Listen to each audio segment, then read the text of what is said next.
오늘 본문은 누가복음 6장 20절부터 26절까지의 본문입니다. 말씀의 제목은 예수 제자의 역설 인생. 우리가 본문을 피상적으로 읽는다면 마태복음 5장의 첫머리, 소위 산상수훈 팔복과 매우 유사해 보이는 레슨이 기록된 말씀이라는 인상을 받습니다. 그러나 좀 더 주의 깊게 보면 마태복음 5장 1절은 이런 말씀으로 기록이 됩니다. 예수께서 무리를 보시고 산에 올라가 앉으시니. 산에서 주신 말씀인 것을 알 수가 있어요. 네, 그래서 마태복음 5장 이하의 교훈을 가리켜서 우리가 산상수훈 혹은 산상보훈 혹은 산상설교 이렇게 부르고 있습니다. 하지만 오늘 본문 누가복음이죠. 누가복음 6장 17절은 이렇게 시작이 됩니다. 예수께서 그들과 함께 내려오사 평지에 서시니. 이제 산이 아니에요. 평지입니다. 거기에서 베풀어진 말씀이기 때문에 오늘 누가복음 본문을 가리켜서 우리는 산상보훈이 아니라 평지보훈 그리고 평지설교 이렇게 부르는 것입니다. 자, 우리가 마태복음 5장 1절이야 12절에 나타난 저 유명한 팔복, 심령이 가난한 자는 복이 있나니 이렇게 시작되는 이 팔복의 교훈이 기록되었다고 해서 우리가 팔복설교 이렇게 읽었습니다마는 오늘 우리가 함께 읽었던 누가복음에는 팔복이 아니라 4개의 복이 나와요. 4개의 복. 그리고 4개의 화가 동시에 기록되어 있습니다. 자, 본문의 시작인 20절에 보시면 이렇게 시작합니다. 같이 읽습니다. 20절 시작. 예수께서 눈을 들어 제자들을 보시고 이르시되. 그리고 이것은 그냥 많은 무리들을 향한 말씀이 아니라 제자들을 향한 메시지라는 것이 강조되어 있습니다. 따라서 오늘 본문은 예수님을 따르는 제자들의 역설 인생, 그들의 삶의 역설을 가르치신 교훈으로 보여집니다. 어떤 성경학자들은 마태복음과 누가복음은 결국 동일하신 예수님의 메시지를 갖고 마태는 마태의 시각에서, 누가는 누가의 시각에서 편집된 말씀이 아니냐 이렇게 생각하는 학자들도 있습니다만, 하지만 조금 더 주의 있게 본다면 이것은 비슷한 내용을 갖고 있긴 하지만 다른 장소, 다른 시간, 다른 상황에서 이 팔복의 메시지를 줄여갖고 4개의 복 그리고 4개의 화로 예수께서 말씀을 다시 하신 메시지라 이렇게 보는 것이 보다 정설이라고 할 수가 있습니다. 제가 설교자로서 설교를 하다 보면 이제 우리 교회에서 했던 설교를 또 다른 교회 가서 할 수도 있어요. 그리고 줄거리 내용은 똑같습니다만은 그러나 제가 설교하게 될 다른 교회, 다른 상황에 맞추어서 조금은 다르게 이렇게 적용하는 경우들이 있을 수가 있습니다. 저는 오늘 본문의 케이스도 그런 케이스가 아니었나 싶습니다. 자, 오늘 누가복음 그래서 본문에서 예수께서 증거하신 이 말씀은 특별히 마태복음 5장과 비교했을 때 그것을 역설적 삶의 메시지로 틀을 담아 기록하셨다는 것이 두드러진 특성이라고 할 수가 있습니다. 다시 말하면 동일한 같은 말씀이 복이 될 수도 있고 화가 될 수도 있다는 사실입니다. 그것은 말씀을 받는 제자들의 반응과 상태에 따라서 동일한 메시지가 복이 되기도 하고 화가 되기도 한다는 것입니다. 이런 것을 논리학에서는 역설이라고 부릅니다. 역설, 패러독스다 이렇게 말을 하죠. 자, 우리가 얼른 들으면 그 모순 같아요. 서로 모순하는 말씀. 근데 깊이 생각하면 진리예요. 이런 것을 우리는 뭐라고 부른다? 역설 혹은 파라독스 이렇게 말하는 것입니다. 여러분, 이 세상에서는 가난하게 살고 또 줄인 자들, 가난하고 줄인 자들을 결코 복되다고 하지 않죠. 네. 그런데 예수님은 그런 인생이 오히려 복될 수도 있다라고 말씀하십니다. 이게 바로 뭐다? 역설이다 이 말이에요. 이게 바로 역설이라는 것입니다. 자, 그렇다면 예수님을 따른 제자들이 살아야 할 역설 인생, 자, 4가지를 함께 살펴보고자 하는 것입니다. 예수님 제자들의 역설 인생의 4개의 짝을 함께 살펴보도록 하겠습니다. 그 첫 번째가 뭐냐면 가난한 자의 복과 부요한 자의 화. 가난한 자의 복과 부요한 자의 화. 이게 첫 번째 역설이에요. 자, 마태복음 5장에서 시작되는 산상수훈의 서막은 소위 팔복으로 시작되었다고 말씀을 드렸습니다. 근데 본문에는 팔복이 아니라 몇 가지라고요? 복이 4개, 4가지의 복이에요. 근데 4가지의 복이 또 4가지 화와 더불어 등장해서 짝을 이루고 있다는 것입니다. 그 첫째가 가난한 자의 복과 부요한 자의 화, 이것이 첫 번째 역설입니다. 자, 20절 말씀을 같이 읽겠습니다. 본문의 20절 함께 같이 읽어요. 다 같이 시작. 예수께서 눈을 들어 제자들을 보시고 이르시되 너희 가난한 자는 복이 있나니 하나님의 나라가 너희 것이며. 자, 오늘 이 말씀에 짝이 있어요. 본문 안에. 그 짝은 24절입니다. 24절이 짝입니다. 같이 읽습니다. 시작. 그러나 화 있을진저 너희 부요한 자여 너희는 너희의 위로를 이미 받았도다. 무슨 말씀입니까? 가난한 자는 하나님의 나라를 소유하는 복을 오히려 누릴 수가 있다. 반면에 부요한 자는 부요하다는 것으로 위로를 이미 받았기 때문에 더 이상 받을 것이 없고 화를 자초하는 인생을 살 수도 있다. 물론 역설이죠. 근데 여기서 예수님은 정말 물질이 가난한 것을 예찬하고 또 물질이 부요한 것을 정죄하는 말씀을 하고 계십니까? 자, 오늘 이 말씀의 분명한 의미를 알기 위해서 마태복음 5장의 말씀은 다른 경우의 말씀이긴 하지만 예수님의 마음에는 어떤 일관성이 있단 말이죠. 자, 마태복음 5장에도 가난한 자가 등장하잖아요. 근데 그 가난은 어떤 의미에서 예수님이 가난을 말씀하고 있습니까?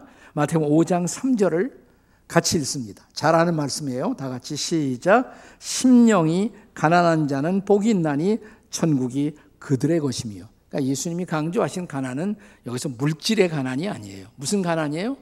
심령의 가난, 마음의 가난인 것입니다. 네, 그것이 제자의 조건이라는 거예요. 근데 여기서 가난이라는 단어의 본래 히라바의 뜻은 너무너무 가난해갖고 혼자는 살아갈 수가 없는 상태, 누군가를 의존하지 않고는 삶이 불가능한 상태, 그런 가난이에요. 그러니까 이렇게 가난한 사람은 누군가를 의존할 수밖에 없어요. 결국 궁극적으로 하나님을 의지할 수밖에 없습니다. 그리고 하나님을 의지함으로 이제 하나님의 다스림을 받는 복을 누릴 수가 있다는 것입니다. 반대로 많은 경우에 부유한 사람들은 그 부요가 신이 되어버려요. 부자, 재물이 신이 되어버린단 말이죠. 그리고 그걸로 위로를 받기 때문에 하나님을 더 이상 필요로 하지 않습니다. 그렇다면 생각해 보세요. 하나님을 필요로 하지 않는 인생, 그게 바로 저주가 아니에요? 그래서 이런 사람들에게 화 있을진저 이렇게 말씀하신 것입니다. 자, 물론 물질이 부자이면서 마음이 가난한 사람도 있을 수가 있지 않은가? 있을 수 있어요. 네, 물질이 부자이면서도 마음도 가난한 사람이 있어요. 내가 물질이 있긴 하지만 나는 물질을 신처럼 생각하지 않아요. 결코 물질을 신앙의 대상으로 생각하지 않아요. 하나님을 의존해요. 네, 이건 부자지만 좋은 부자죠. 성경적 부자예요. 자, 영적으로 마음이 가난한 사람이기 때문에 성경에도 그런 부자가 있을까요? 예, 있습니다. 대표적인 사람 중에 하나가 아리마대 요셉입니다. 누구? 아리마대 요셉. 성경에서 아리마대 요셉을 보면 그 앞에 수식어가 등장해요. 부자 아리마대 요셉. 부자 아리마대 요셉. 그러니까 그가 부자였단 말이죠. 자, 그런데 그러니까 뭐가 부자냐? 보통 옛날도 지금도 마찬가지지만 우선 집이 크고 좋으면 부자잖아요. 근데 이 사람은 좋은 집을 갖고 있을 뿐만 아니라 중동의 부자들은 죽음을 소중히 여겨서 무덤까지 잘 준비하는 사람이 진짜 부자예요. 근데 아리마대 요셉은 무덤도 아주 좋은 무덤을, 아주 새 무덤을 준비해 놓았어요. 그런데 자기가 믿고 따르던 예수님이 돌아가셨단 말이죠. 그래서 어떻게 했습니까? 아리마대 요셉이 자기가 준비했던 새로운 무덤을 누구에게 드렸어요? 예수님에게. 네. 그러니까 좋은 부자죠. 이런 사람은 좋은 부자예요. 네, 이런 케이스도 있을 수가 있어요. 네. 그러나 또 하나, 대부분의 경우에는 부유한 사람들이 그 부여 때문에 하나님이 안 보여. 물질 때문에 하나님이 잘 보이질 않아요. 그래서 그들은 결국 물질을 신으로 섬기다가 지옥으로 떨어지는 인생들이 적지 않습니다. 성경에 또 그런 대표적인 사람이 등장하죠. 그가 누구냐면 나사로, 거지 나사로를 부리고 있었던 그 주인. 성경에 이름도 안 나와. 이 사람은 종 나사로는 이름이 나오는데 이 사람은 이름도 기록하지 않았어요. 하나님은 그의 이름을 기억할 필요를 느끼지 않습니다. 그런데 그가 고용하고 있었던 종은 종이지만 거지지만, 그래서 거지 나사로 이렇게 말하잖아요. 근데 이름이 분명히 있어요. 이름을 하나님이 기억했어요. 근데 그 이름의 뜻이 좋아요. 나사로의 뜻이 뭐냐? 나사로는 본래 하나님이 도움이시다, 이런 뜻이에요. 이 광경을 잘 생각해보면 재미있어요. 자, 그 주인이 자기 종을 부릴 때마다 이름을 불렀을 거란 말이죠. 나사로야, 나사로야. 근데 나사로의 뜻이 뭐라고 그랬어요? 하나님이 도움이시다. 하나님의 도움.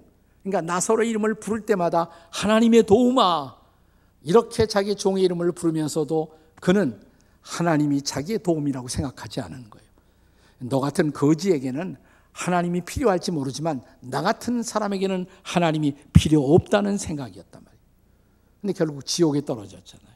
이 떨어져서 어떻게 했어요?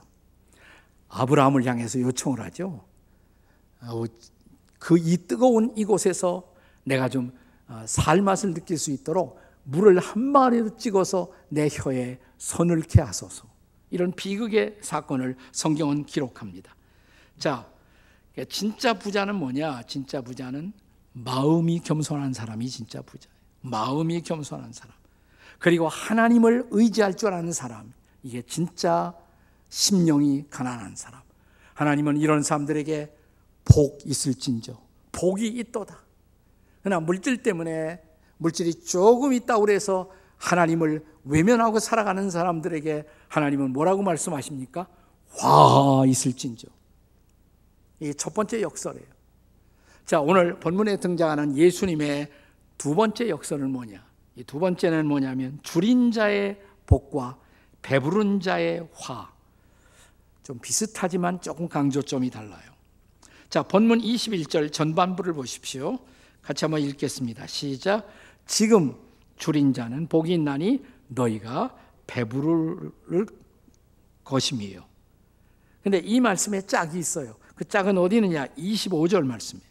자, 25절 말씀 같이 읽겠습니다. 시작. 화 있을진저 너희 지금 배부른 자여 너희는 줄이리로다. 자, 우리는 이 땅에서 배고픈 자, 줄인 자들을 동정합니다. 그러나 배부른 자를 보면 동경합니다. 줄인 자는 동정하고 배부른 자는 동경하죠, 보통. 네. 자, 그런데 예수님은 여기서 또 하나의 역설을 말씀하십니다. 줄인 자가 화가 있을 수가 있다. 아니, 줄인 자가 복이 있을 수가 있다. 그리고 배부른 자가 오히려 화가 있을 수가 있다. 자, 다시 한번 이 말씀은 단순한 물질적인 줄임 혹은 물질적인 배고픔을 말씀하고 계신 것은 아니죠. 자, 마태복음 5장과 다시 비교를 해보십시오. 자, 이 대목과 마태복음 5장에서 일치하는 말씀이 있다면 마태복음 5장 6절입니다. 자, 마태복음 5장 6절을 같이 읽겠습니다. 함께 읽어요. 다 같이 시작. 의에 줄이고 목마른 자는 복이 있나니 그들이 배부를 것이며. 자, 줄이고 목말라 하는데 그 대상이 뭐라고 그랬어요? 뭐에 대해서? 의에 대해서. 여러분, 절대적인 의의 근원은 누구십니까? 하나님이시죠. 그러니까 의에 줄이고 목말라 한다는 것은 다시 말하면 하나님을 두려워하고 하나님에 대해서 목말라 한다는 말이에요. 여러분, 지금 여러분의 마음속에 하나님에 대한 주림이 있습니까? 하나님에 대한 목마름이 계십니까? 자, 그런 사람들은 내가 줄이고 목말라 하는 대상인 의로우신 하나님, 그분으로 말미암은 배부름을, 만족을 체험하게 될 것이다 이 말이에요. 자, 의의 반대가 뭐겠습니까? 의의 반대는 불의죠. 불의함이에요. 자, 우리가 불의함 속에 있게 되면 우리는 불행한 자가 됩니다. 그리고 불행한 사람은 누구냐? 어떤 것으로도 만족하지 못하는 사람이에요. 내 삶에 도대체 만족이 없어요. 그게 바로 불행한 사람이 아니겠습니까? 그러면서 끊임없이 줄이고 목말라 해요. 자, 이런 사람들이 줄이고 목말라는 대상은 의가 아니에요. 거짓된 것, 우상을 향해서 목말라 하고 우상을 향해서 굶주려 합니다. 보세요. 돈에 줄이고 돈에 목말라 하는 수많은 사람들. 그런가 하면 권력에 굶주려 하고 권력에 목말라 하는 사람들. 우리가 선거 때가 되면 이런 사람들이 얼굴이 등장하죠. 요즘 많이 등장하고 있습니다. 권력에 줄이고 목말라 하는 사람들을 볼 수가 있잖아요. 그런가 하면 성에 줄이고 성에 목말라 하는 사람들이 있단 말이죠. 네. 이런 사람들은 끊임없이 줄이고 끊임없이 목말라 하면서도 결코 채움을 받지 못해요. 왜? 잘못된 것을 대상으로 목말라 하기 때문에. 근데 어느 날 예수님이 놀라운 말씀을 주십니다. 이것이 복음이에요. 자, 요한복음 6장 35절입니다. 같이 한번 읽겠습니다. 다 같이 시작. 내게 오는 자는 결코 줄이지 아니할 터이요 나를 믿는 자는 영원히 목마르지 아니하리라. 아멘이십니까? 자, 어디 가면 더 이상 줄이지 않아요? 어디 가면 더 이상 목마르지 않아요? 예수님 앞에 오면. 그래서 어느 날 인생의 길에서 저와 여러분이 참으로 예수님을 만났다면, 예수님을 만나는 순간 됐어. 난 이제 불만이 없어. 난 만족해. 이게 바로 구원의 체험이에요. 이것이 바로 구원의 체험이에요. 네. 사랑하는 여러분, 저 유명한 마르틴 루터가 1517년 이 경험을 한 것입니다. 예수님을 믿음으로 의롭다함을 얻었어요. 구원을 체험해요. 그러면서 종교개혁이 그를 통해서 일어난 것입니다. 1738년 저 유명한 요한 웨슬리가 그런 체험을 했어요. 그리고 영국 사회가 뒤바뀌는 놀라운 일이 시작되었습니다. 네, 1965년 저에게도 그런 체험이 일어났습니다. 저를 통해서 별로 큰 일이 일어난 것은 아니지만 주변에 조금 이 복음을 통한 변화가 일어날 수가 있었습니다. 우리 모두 주의 은혜로 예수님 만나 구원을 받고 은혜를 체험할 수가 있었다면 우리는 이제 더 커다란 굶주림을 갖게 됐어요. 이것은 무슨 굶주림이냐?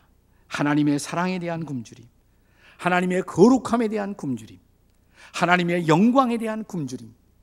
나는 예수님을 더 목말라하고 예수님을 더 알고 싶어하고 예수님에 대한 영광과 거룩함을 더 목말라하는 인생을 살게 된 것입니다. 그 순간 우리는 그동안 나를 붙들고 있었던 욕망에서 상대적으로 훨씬 더 자유롭게 돼요. 완전히 자유한 사람은 아마 없을 거예요. 나 예수님으로 말미암아 만족하니까 별로 돈 생각이 없어요. 별로 권력 생각도 없단 말이죠. 왜? 예수님이 내 만족이시기 때문에. 믿습니까, 여러분? 이런 사람에게 최대의 관심은 나와 하나님의 관계예요. 나와 예수님의 관계, 그보다 더 중요한 것은 아무것도 없습니다. 이것을 체험한 사람이 복된 인생. 이것을 체험하지 못한 사람을 향해서 주께서 뭐라고 말씀하세요? 화 있을진저. 이게 두 번째 역설이에요. 자, 이제 세 번째 역설. 세 번째는 우는 자의 복과 웃는 자의 화인 것입니다. 자, 본문 21절 후반부를 보십시오. 같이 읽겠습니다. 시작. 지금 우는 자는 복이 있나니 너희가 웃을 것임이에요. 울고 있는 자가 복이 있대요. 이게 역설이죠. 이게 다 뭐예요? 역설. 자, 이 말씀의 짝이 뭐냐? 25절 후반부예요. 자, 같이 읽습니다. 시작. 화 있을진저 너희 지금 웃는 자여 너희가 애통하며 울리로다. 자, 울고 있는 자는 복이 있고 웃고 있는 자가 오히려 애통하게 될 것이다. 역설입니다. 역설. 자, 마태복음 5장에서 오늘 이 말씀과 유사한 말씀을 찾는다면 그것이 바로 마태복음 5장 4절일 것입니다. 자, 마태복음 5장 4절 같이 읽습니다. 시작. 애통하는 자는 복이 있나니 그들이 위로를 받을 것이며. 여기 분명히 할 것이 있습니다. 그것은 뭐냐면 여기서 예수님이 너희 웃어서는 안 된다, 조크해서는 안 된다, 괜히 기뻐하려고 해서는 안 된다, 이런 말씀이 아니죠. 네, 그런 말씀은 아니에요. 성경은 유머의 가치 혹은 기쁨의 가치를 높이 평가합니다. 성경 보세요. 자, 우리가 예수 믿고 성령을 체험하면 성령의 열매가 맺어진다고. 성령의 열매가 뭐예요? 사랑과 그 다음에 희락, 두 번째가 희락, 기쁨이잖아요. 바울은 계속 뭐라고 강조합니까? 너희는 항상 기뻐하라, 이렇게 강조하지 않습니까? 우리가 잘 아는 요한복음 15장에 예수님이 나는 포도나무라고 너희는 가지라고, 가지가 된 신자들이 포도나무이신 주님께 붙어 있게 되면 맺는 열매. 자, 요한복음 15장 11절을 함께 같이 읽습니다. 다 같이 시작. 내가 이것을 너희에게 이름은 내 기쁨이 너희 안에 있어 너희 기쁨을 충만하게 하려 함이라. 아멘. 그러니까 예수님은 괜히 인상 쓰고 짜증내고 울고 다니고 이런 사람들이 복이 있다는 말씀을 하고 있는 것이 아니에요. 그런 말씀이 아닙니다. 다만 진지하게 울어야 할 때 울지 못하는 사람, 이런 사람들이 문제라는 거예요. 내 죄를 인해서 울어본 적이 있습니까? 울어본 적이 없다면 나는 하나님의 사람이 아니에요. 그리스도인이 아니에요. 내 이웃들의 고통 때문에 울어본 적이 있습니까? 이거 없다면 우리가 진짜 하나님의 백성이 아니란 말이죠. 예수님은 우셨을까요? Yes. 복음서에 보면 예수님이 3번 우신 것이 기록되어 있어요. 3번. 맨 처음은 친구 나사로의 무덤 앞에서 부활이 있을 것을 알았지만 그럼에도 불구하고 친구의 무덤 앞에서 예수님은 눈물을 흘리십니다. 요한복음 11장에 나오죠. 그리고 두 번째는 예루살렘 성을 내려다보시고 감람산상에서 성을 내려다보시고 멸망할 예루살렘 성을 바라보시면서 누가복음 19장에 예수님이 우셨다고 기록되어 있습니다. 그리고 세 번째는 겟세마네 동산에서, 자, 인류의 죄를 짊어지고 십자가로 가시기 직전에 그는 인류를 위한 간구와 소원을 통곡과 눈물로 주님께 아뢰었다, 이렇게 기록하고 있습니다. 그렇습니다. 울어야 할 때 울 줄 알아야 돼요. 그런 사람이 복된 사람인 것입니다. 네, 오늘 이 시대는 눈물을 잃어버린 시대가 됐어요. 네, 진지한 눈물을 상실한 시대. 예수님이 어느 날 그 시대의 사람들이 왜곡된 가치관 속에 살고 있는 모습을 안타까이 여기시면서 마태복음 11장 16, 17절에서 이렇게 말씀하십니다. 한번 같이 읽겠습니다. 다 같이 시작. 이 세대를 무엇으로 비유할까?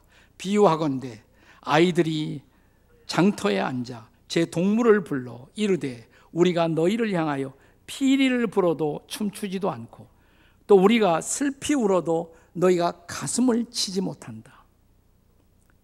이웃들의 슬픔과 기쁨에 함께하지 못하는 인생들의 안타까운 모습을 지적하신 것입니다. 그러니까 예수님을 따르는 제 아들이 추구할 인생, 이 세대를 바라보고 눈물을 흘릴 줄 아는 인생, 그들을 향해서 주께서 말씀하십니다. 복이 있도다. 오늘 이런 사람들이 될 수 있기를 주의 이름으로 축복합니다. 자, 마지막 네 번째 역설이에요. 네 번째 역설. 버림받은 자의 복과 칭찬 듣는 자의 화. 버림받는 사람이 복이 있다고 그래요. 칭찬 듣는 사람이 오히려 화가 있다. 역설이죠. 역설. 자, 본문 22절, 23절의 말씀을 함께 같이 읽겠습니다. 다 같이 시작. 인자로 말미암아 사람들이 너희를 미워하며 멀리하고 욕하고 너희 이름을 악하다 하여 버릴 때에는 너희에게 복이 있도다. 그날에 기뻐하고 뛰놀라. 하늘에서 너희의 상이 큼이라.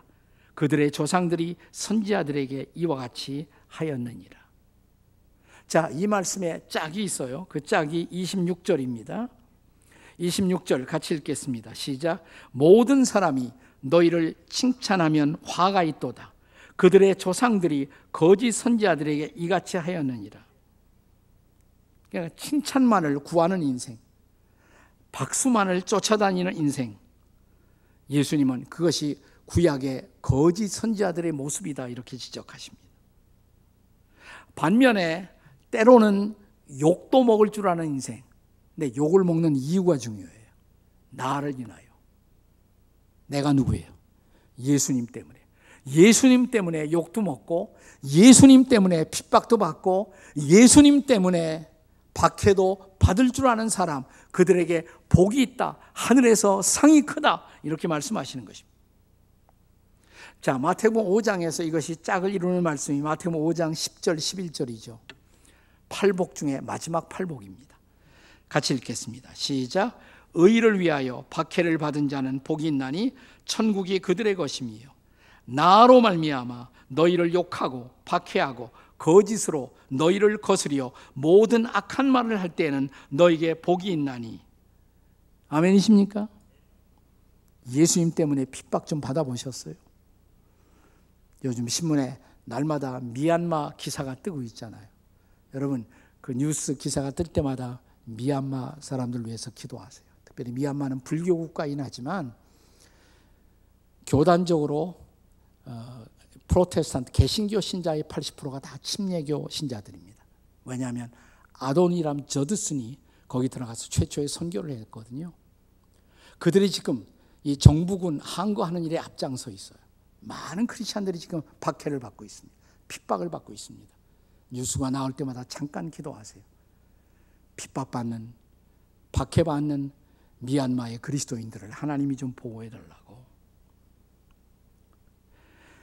2007년 4월 과거에 성경에 중요한 역사가 쓰여지던 장소, 제일 중요한 것은 이스라엘 땅이겠죠. 근데 이스라엘 다음으로 기독교의 구속사의 역사가 쓰여지던 한 장소가 있다면 소아시아, 바울이 복음을 가지고 당시에 세상을 복음화했던 장소가 소아시아 지방이에요. 지금은 터키입니다. 그것이 터키예요. 지금 다시 무슬람이 지배하는 어두운 땅이 되었습니다만은, 이 터키에서 2007년 4월에 이런 사고가 일어났습니다. 사건이. 거기서 선교 사역을 감당하던, 특별히 출판 사역을 감당하던 독일 선교사 틸만이라는 분이 자기 가족과 함께 이 문서 사역을 감당했어요. 또 터키 현지 크리스천들, 사역자들을 고용해서 함께 출판사를 운영하면서 성경과 문서들을 보급하고 있었는데, 갑자기 어느 날 무슬림 청년 5명이 이곳을 습격합니다. 그리고 틸만 선교사와 또 2명의 동역자들이 거기서 목숨을 잃어버렸습니다. 틸만은 무려 156번이나 칼로 찔림을 당합니다. 몇 번? 156번. 얼마나 잔인해요. 예수님 부인하면 살려주겠다고. 그러나 틸만과 그의 동역자들은 끝까지 예수님을 증거하고 그들에게 전도를 하다가 이렇게 죽어갔습니다. 근데 그 직후에 그것이 세계적인 문제가 되니까 터키 정부에서 그 부인에게 공영 매체를 통해서 네가 좀 발언을 해도 좋다, 안정을 시켜달라고 그랬어요. 그때 수잔나라는 틸만의 부인이 공중 매체를 통해서 이렇게 말합니다. 아무도 예측하지 못했던 말. 저는 여러분들을 용서합니다. 저는 터키인들을 지금까지 사랑했고 앞으로도 사랑할 것입니다. 남편은 떠났지만 저는 이곳에 계속 머물 것입니다.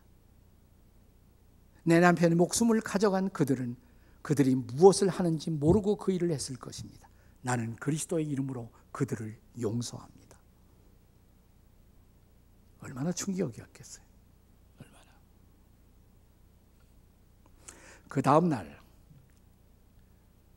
이스탄불 도시에서, 터키의 가장 큰 도시 이스탄불에는 아주 크리스찬들이 적지만 지금 현재 그들이 이스탄불 한복판 광장에 모여서 크리스찬으로 공개되면 그들 자신도 박해가 올 것을 알면서도 한복판에서 그들은 이렇게 외쳤습니다. 우리도 그리스도인들입니다. 우리도 죽을 각오가 되어 있습니다. 그리스도는 이 땅의 소망이십니다. 이들이 복된 사람이 아니에요.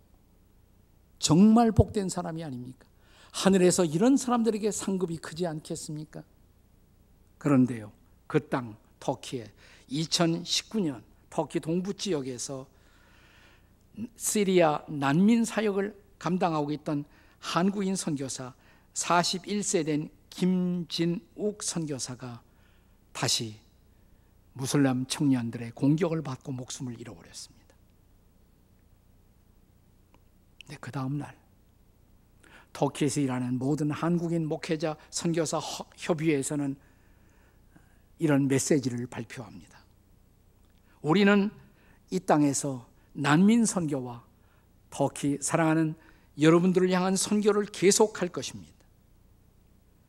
고 김진욱 선교사의 순교 신앙을 따라 복음 전파의 사명을 우리는 끝까지 감당할 것입니다.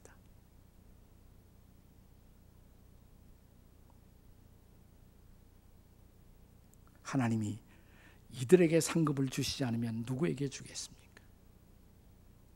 복이 있을진저. 그러나 신앙의 진정한 가치를 알지 못하고 세속적인 허영심 속에서 하루하루를 연명하고 기뻐하지 말아야 할 것을 위해서 기뻐하고 울어야 할 때 울지 못하는 인생들을 향해서 주께서 이렇게 말씀하십니다. 화 있을진저.